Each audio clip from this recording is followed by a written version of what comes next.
오늘 이 새벽에 하나님께서 우리에게 주신 말씀은 에스더 6장부터 10장까지의 말씀 가운데 에스더 9장 22절 말씀입니다. 구약성경 759쪽 에스더 9장 22절 한 절의 말씀입니다. 구약성경 759쪽 에스더 9장 22절 말씀입니다. 에스더 9장 22절의 말씀을 우리 함께 보도록 하겠습니다.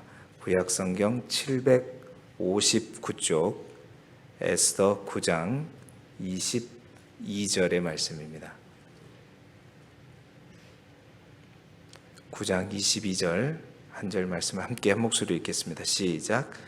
이날에 유다인들이 대적에게서 벗어나서 평안함을 얻어 슬픔이 변하여 기쁨이 되고 애통이 변하여 길한 날이 되었으니 이 두 날을 지켜 잔치를 베풀고 즐기며 서로 예물을 주며 가난한 자를 구제하라 하매 아멘. 오늘은 에스더 6장부터 10장까지 있는 말씀을 가지고 교재에 있는 제목대로 위대한 구원이라는 제목하에 말씀을 함께 나누도록 하겠습니다. 교재에 나와 있는 우리 포인트를 함께 읽어보겠습니다. 오늘 3권 마지막입니다. 내일은 마지막 4권, 4권을 가져오셔야 되는데요. 마지막 포인트를 함께 읽어보도록 하겠습니다. 224쪽에 있는 포인트입니다. 시작. 유다 백성에게 가장 비극적인 날로 기억될 뻔하였던 아달월 13일은 하나님을 찬양하는 승리의 절기인 부림절이 되었습니다. 아멘. 에스더서는 어제도 말씀드렸지만 페르시아 4대 네 번째 왕이었던 아하수에로 이제 세계 역사 속에 보게 되면 크레스크세스라고 하는 이제 왕이 통치하던 시절에 왕국의 수도였던 수산성에 있었던 한 사건을 통해서 하나님께서 당신의 백성을 구원하신 어떻게 보면 정말 소설과도 같은 드라마틱한 어떤 한 건의 역사를 기록한 역사서라고 볼 수 있습니다. 그러니까 에스더서는 오랜 기간의 어떤 역사를 기록한 책이 아니라 한 사건, 그러니까 한 사건과 관련된 잠깐의 역사적 기록이죠. 그러기지만 우리가 포인트에서 방금 읽었던 것처럼 가장 비극적인 날로 기억될 뻔했던 아달월 12월 13일 그 날을 가장 통쾌하고 또 기쁜 구원과 승리를 만끽하는 또 기념하는 절기로 바꾼 그 부림절의 기원, 부림절이 어떻게 시작됐는지 그 일련의 과정들을 기록하고 있는 역사서라고 볼 수 있습니다. 그래서 1장부터 10장까지 쭉 보게 되면 분기점이 있어요. 위기에서 이제 승리로 바뀌는 포인트가, 터닝 포인트가 있다는 거죠. 1장부터 4장까지는 위기에 대해서, 어떤 위기냐면 하만의 음모에 의해서 모르드게를 비롯한 유대인 전체가 말살될 뻔한 그런 어떤 위기, 1장부터 4장까지는 그 위기가 어떻게 조성되었는지를 설명하고 있고, 이제 5장부터 10장까지가 그 위기가 이제 역전되는, 반전되는, 그래서 이제 승리로 바뀌어지는, 그래서 명암 대비가 아주 분명한 책이라고 볼 수 있습니다. 자, 그렇다면 그 완전한 역전과 반전이 어떤 터닝 포인트에서부터 시작됐는가? 그 요인이 무엇인가? 어제 우리가 보았던 에스더서 4장 15절 16절이 이제 중간에 있는 터닝 포인트란 말이죠. 그러니까 굉장히 중요한 말씀이, 에스더에서 가장 중요한 말씀이 에스더 4장 15절 16절의 말씀입니다. 그 말씀이 뭐냐면 어제 우리가 함께 나눴죠. 죽으면 죽으리이다 하면서 결단하면서 나아갔던 에스더의 믿음의 결단과 그 행동으로부터 시작되었다는 겁니다. 자, 그런데 더 근본적인 뿌리는 뭐냐? 그 말씀 가운데 우리가 놓치지 말아야 될 것. 더 근본적으로 에스더가 어떻게 그렇게 믿음의 결단을 할 수 있었고, 그 믿음의 결단을 행동으로 옮길 수 있었고, 그 행동이 열매로, 그러니까 구원으로, 승리로 바뀔 수 있었는가? 그 근본적인 뿌리가 무엇인가? 바로 에스더와 이스라엘 온 백성들이 며칠 동안, 3일 동안 먹지도 않는, 그리고 어떻게 했다 그랬죠? 기도했다. 이 기도였다는 거죠. 다시 말해서 에스더는 다른 책이 아니라 한마디로 말하면 기도의 승리에 관한 책이에요. 기도가 어떻게 우리의 삶을, 상황을 역전시키는가. 다시 말해서 위기에서 구원으로 바꾸어가는가. 그것을 분명하게 기록한 책이 바로 에스더서라고 볼 수 있는 것이죠. 자, 보십시오. 그 기도를 통해서 이제 6장부터 10장까지는 어떻게 반전이 이루어지는가 내용을 다루고 있습니다. 하만의 음모에 의해서 죽을 뻔한 모르드게가 이제 옛날에 잊혀졌던 과거의 공적이 드러나게 되고, 또 그래서 에스더의 간청으로 하만의 음모가 또 들통나고, 그래서 하만이 결국 죽게 되고, 이제 모르드게가 오히려 하만을 이어서 총리가 되는, 그래서 말살될 뻔한 유대인들이 오히려 그 대적들을, 유대인을 괴롭히고 힘들게 만드는 대적들을 처단하는 그 역전의 과정이 바로 6장부터 10장까지 오늘 우리가 읽을 내용 가운데 소개되고 있는 것입니다. 어제도 말씀드렸지만 에스더서는 소설과 같이 굉장히 읽기 편하고 어렵지 않는 내용이라서 여러분 오늘 6장부터 10장까지 잘 읽어보시기를 바라고, 특별히 오늘은 그래서 에스더서와 함께 이스라엘 백성들이 했던 기도, 특히 금식 기도였죠. 그 금식 기도가 어떻게 능력으로 역사하게 되었는지 오늘 그 과정들을 보면서 기도의 능력으로 또 위기를 우리의 삶 가운데서도 승리와 기쁨과 구원으로 바꾸어가는 우리들의 어떤 일들이 될 수 있기를 주님의 이름으로 축원합니다. 자, 그렇다면 그 금식 기도가, 특별한 그들의 기도가 무엇을 어떻게 변화시켰는가? 첫 번째로 그 기도가 마음을 움직였다는 거죠. 사람의 마음을 움직였다. 여러분, 이제 여기서 말하는 금식 기도, 이제 구약에 있는 표현으로 말하자면 금식 기도는 스스로 자기를 괴롭게 하면서 나아가는 기도라고 알려져 있습니다. 그러니까 금식 기도는 자주 말씀드리지만 식사를 굶는데, 먹지 않는데 초점이 있는 기도가 아니에요. 그러니까 금식 기도의 초점은 물론 식사를 먹지 않는다, 이제 그것 자체가 금식 기도의 목적이 아니라, 굶는데 목적이 있는 게 아니라, 이제 금식 기도의 목적은 집중에 있습니다. 그러니까 쉽게 말하면 금식은 모든 인간적인 욕구를 다 멈춰버리고, 그러니까 다른 모든 욕구를 다 끊어버리고 오직 뭐에만, 기도에만 집중하겠다는 거예요. 이게 금식 기도의 초점이에요. 그러니까 먹지 않는다에 초점이 있는 게 아니라 기도에만 모든 것을 다 쏟는다라는 그 의미가 금식 기도에 담기는. 그러니까 그 말은 뭐냐면 하나님만 의지하겠다는 거죠. 다시 말해서 사람 안 만나고 하나님만 만나겠다는 것이고, 나의 힘을 다 빼고 오직 하나님의 힘으로만 이 상황에서 내가 서겠다. 이게 금식 기도의 초점입니다. 그러니까 집중적으로 나의 모든 에너지를 기도에 쏟겠다는 것. 그러니까 금식 기도는 집중하는 기도예요. 모든 것을 기도에만 쏟는 기도가 바로 금식 기도입니다. 오늘 에스더와 모든 백성들이 민족 말살의 위기 앞에 3일간 했던 금식은 그래서 굶식 기도가 아니고, 굶은 기도가 아니고 바로 집중적인 기도이다. 집중적인 기도이다. 그러니 하나님께서 이러한 기도를 기뻐하시죠. 당연히 기뻐하실 수밖에 없죠.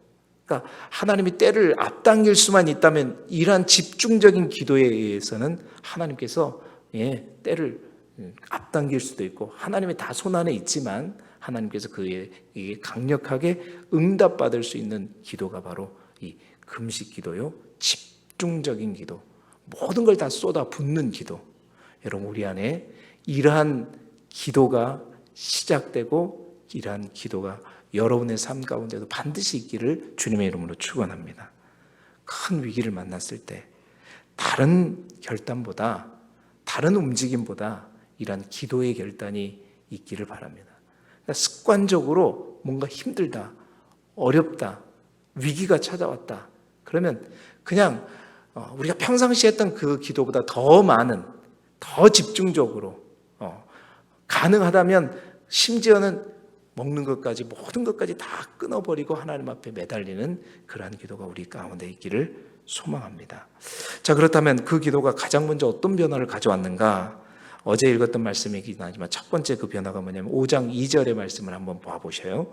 5장 2절에 보면 왕후 에스더가 뜰에 선 것을 본즉 매우 사랑스러움으로 손에 잡았던 금규를 그에게 내미니 에스더가 가까이 가서 그 금규를 만진지라라고 되어 있죠. 자, 에스더는 이제 모르드게의 간청을 통해 갖고 하만의 음모를 왕에게 이제 알려야만 했죠. 그런데 왕이 부르지 않는데 자기가 나가면, 어제도 말씀드렸지만 남녀를 불문하고 모두가 다 사형으로 다스리게 되었단 말이죠. 오해를 받을 수 있기 때문이죠. 그런데 3일 동안 집중적으로 금식하며 기도하고 난 다음에 왕 앞에 나아갔습니다. 부르지도 않는데 나아갔죠. 그때가 어떤 때였냐? 왕이 에스더를 한 달 동안 찾지 않았던, 한 달 동안 동침하지 않았다는 얘기예요. 그 왕후의 침소에 들지 않았던 때였다고 성경은 기록합니다. 자, 그런 가운데 왕후 에스더는 예고 없이 왕 앞에 나갔는데 놀라운 일이 발생한 거죠. 그게 뭐냐? 왕이 봤다는 거예요. 그 왕의 뜰 안에 있는 에스더가 이렇게 오고 있는 것을 봤는데 에스더가 오는가 보다가 아니라 왕의 마음이 어떤 마음이 들었냐면 에스더가 매우 사랑스러워 보였다. 성경은 그렇게 기록하잖아요. 매우 사랑스러움으로 손에 잡았던 금규를 그에게 내미니, 이 말은 자, 나에게 들어오라라는 이제 그런 의미가 되는 거죠. 자, 보십시오. 어떻게 갑자기 한 달 동안 사랑하지 않고 찾아가지 않던 마음이 3일간 금식하고 집중하고 나아갔더니 사랑스러워 보이냐는 거죠. 이게 우연인가? 어떻게 이런 일이 발생했는가?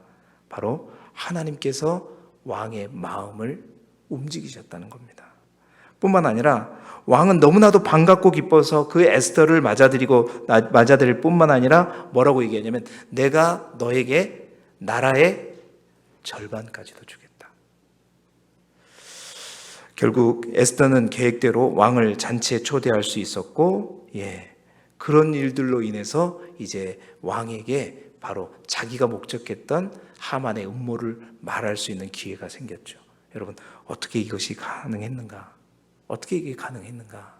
바로 기도의 능력이고 기도의 위력이라는 것입니다. 여러분, 금식 기도의 위력이라는 거죠. 느헤미야 1장에도 보면 금식 기도의 능력이 나오잖아요. 느헤미야가 예루살렘 성이 무너졌다는 말을 듣고 하나님 앞에 금식하며 기도하고 왕에게 나아가자 왕이 뭐라 그래요? 느헤미야에게 자비를 베풀었죠. 그러니까 금식 기도, 집중해서 하는 기도, 간절히 하나님 앞에 부르짖어 기도할 때 하나님은 어떻게 일하신다? 사람의 마음을 바꾼다는 거죠. 한 달 동안 식어졌던 마음도 뜨겁게 사랑하는 마음으로 바꾸는 거.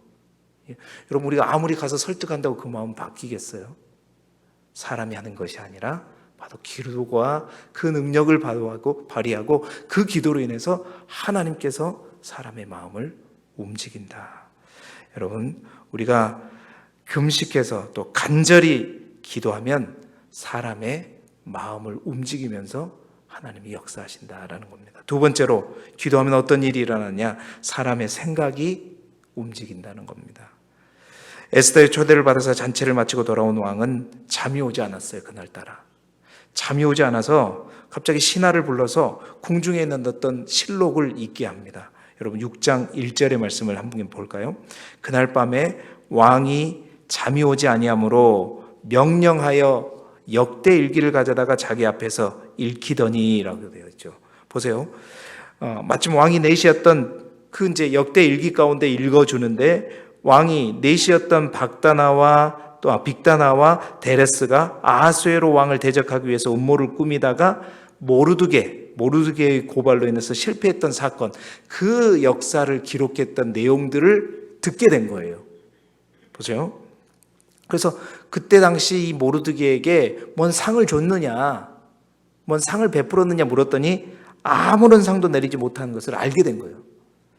아하수에로 왕은 궁전에 있던 하만을 불러서 상을 주고 싶은 사람에게 어떤 상을 주면 좋겠냐고 묻자, 여러분 성경에 기록이 되어 있죠. 하만은 이 상 나한테 주려는 것보다, 왕이 나를 기뻐해서 나에게 상을 주려는 것보다 하고, 왕이시여 그에게 이런 상을 주십시오. 왕의 옷을 입히시고 또 왕이 타는 말을 태워가지고 성 안을 거닐게 하면 아주 가장 좋은 선물이 될 것 같습니다 라고 얘기를 해주는 거잖아요. 결국 하만은 어떻게 돼요?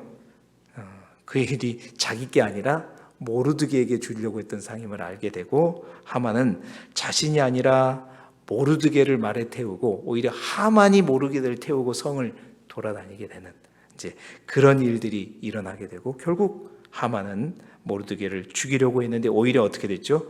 모르드게를 섬기게 되는 그런 상황이 발생하게 되죠. 여러분, 이것이 바로 놀라운 일입니다. 그날따라 잠이 오지 않은 것도 뿐만 아니라 그날따라 다른 어떤 생각보다도 왜 그런 생각을 갖게 되었을까요? 왜 궁중일기, 어떻게 보면 역대 일기를 가져오라고 했을까요? 또 그 가운데 딱 폈는데 굳이 그 편 내용이 바로 옛날에 있었던 모르드게와 관련된 내용을 펼치게 되었을까? 여러분, 왜 그렇게 된 거죠? 계속 말해도 모르시는군요. 바로 하나님 앞에 에스더와 모든 이스라엘 백성들이 함께 뭐 했기 때문에? 그렇죠. 우리는 그 답을 알고 있잖아요. 왜 이런 일이 우연이 아니라 하나님이 하신 거예요. 하나님께서 아하수에로 왕의 생각을 움직이신 겁니다. 왜 하필 그때? 다른 일도 많잖아요. 뭐 산책을 한다든지 잠이 안 오면 성을 뭐 둘러본다든지 이런 일 할 수 있는데 왜 궁중실록을 갖고 와라고 했을까? 왜 그런 마음이, 그런 생각을 갖게 하셨을까? 바로 하나님께서 그 생각을 움직이셨다는 거예요. 그러면 하나님께서 왜 그렇게 일하게 되셨는가? 바로 기도입니다. 집중적으로 기도하면 하나님께서 사람의 생각을 움직이셔서 역사하는 줄 믿습니다. 세 번째로, 기도하면 또한 사람의 의지가 움직인다. 뭐가 움직인다고요? 사람의 의지가 움직인다. 기도하면 사람의 마음, 정, 그 다음에 사람의 생각, 마지막 사람의 의가 움직인다는 겁니다.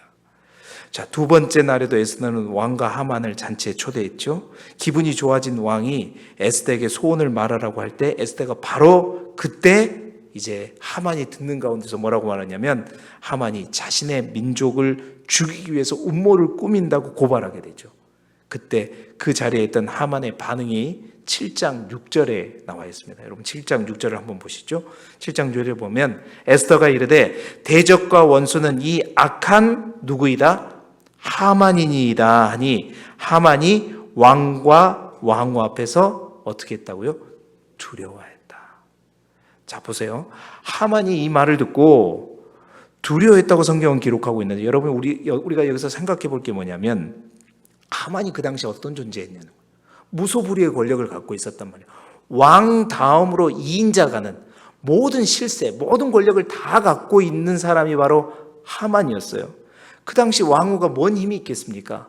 에스더의 말이 무슨 힘이 있겠어요? 그런데요, 하만이 이 말을 듣고 당시 자신의 어떤 힘과 능력을 가지고 얼마든지 왕후가 그런 말을 했을지라도 변명을 해버리고 왕후의 말을 부인하고, 또한 또 그것들을 오히려 누명을 더 씌워가지고 그 상황을 모면할 수 있었을 텐데, 여러분 하만이 어떻게 되냐면 스스로 자기가 어떻게 해요?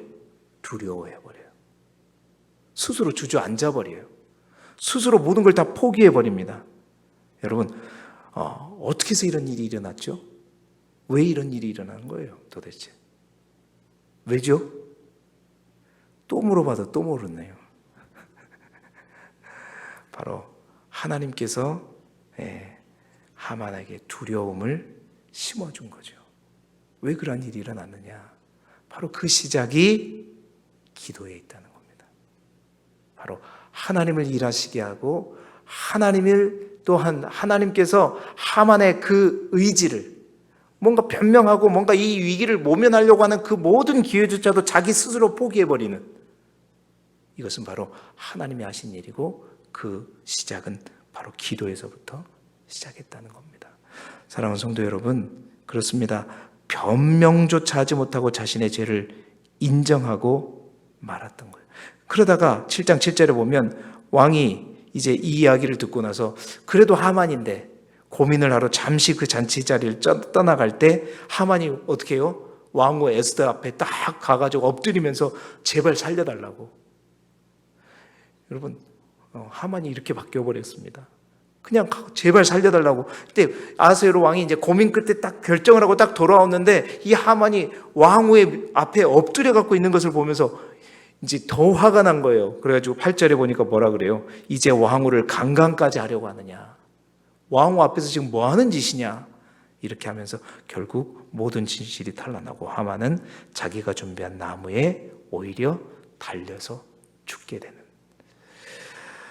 여러분, 왜 하만은 변명조차 못하고 자신의 죄를 인정하게 되었는가?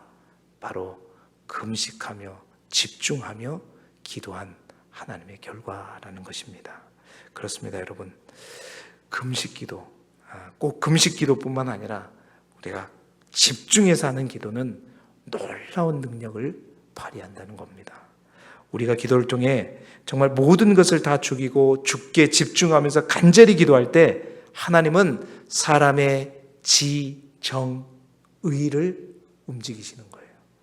사람의 마음과 생각과 의지를 움직인다는 거예요. 주장하신다는 거예요. 강권적으로 역사하신다는 겁니다. 그리고 당신의 백성으로 하여금 승리의 삶을 안겨준다는 겁니다. 사랑하는 성도 여러분, 집중하는 기도가 능력이 있습니다. 집중하는 기도가 바로 위기를 승리로, 구원으로 역전시킨다는 겁니다. 그동안 나는 어떠한 위기 앞에 또 어려움 앞에 무엇으로 그 위기를 모면하려고 했는가? 나의 열심과 나의 노력으로 필요하죠. 사람의 마음을 바꾸고 생각을 바꾸고 의지를 바꾸려고 쫓아다니고 필요합니다. 그러나 그것보다 더 먼저는 뭐 해야 된다? 기도해야 된다. 더 간절히, 더 집중적으로, 금식하면서까지라도 기도하는 그 기도가 상황을 바꾼다는 거예요. 어떻게 바꿨어요? 오늘 9장 22절에 우리가 읽었던 말씀, 대적에게서 벗어나 평안함을 얻게 되고 또한 슬픔이 변하여 뭐가 되고요? 기쁨이 되고 애통이 변하여 형통함, 길한 날이 되고 가장 비극적인 날을 가장 기뻐하고 즐거워하며 하나님을 찬양하는 날로 바꾸어가고 그날에 잔치가 열리고 선물이 오고 가며 가난한 자들에게까지 기쁨이 전해진, 여러분, 이러한 놀라움과 승리의 날로 이 날을 기념하는 날이 어떤 날이에요? 이스라엘이 지키는 부림절이 되었다는 겁니다. 사랑하는 성도 여러분, 이 부림절의 역사가 또한 여러분의 인생의 달력 가운데도 반드시 생겨질 수 있기를 소망합니다. 올 한 해 우리가 참 위기를 만나지 않으면 더 좋겠죠. 이러한 어려움을 만나지 않으면 더 좋겠습니다. 그러나 우리가 살다 보면 우리가 어쩔 수 없이 그런 위기와 어려움들을 만나게 돼요. 그렇다면 그때 우리가 뭘 해야 되는가? 기도로 나아가자. 간절히 부르짖고 나아가서 보란듯이 가장 위기의 그날을 가장 하나님의 은혜가 넘치고 승리의 기쁨을 맛보는 날로 바꾼다면 여러분, 그날이 우리에게도 어떤 날이 되는 거예요? 부림절이 되는 겁니다. 여러분의 부림절이 생기기를 원하고 또 그 부림절을 기억하고 기념하면서 하나님께 영광 올려드리는 저와 여러분의 삶이 되기를 그리스도 예수 이름으로 축복합니다.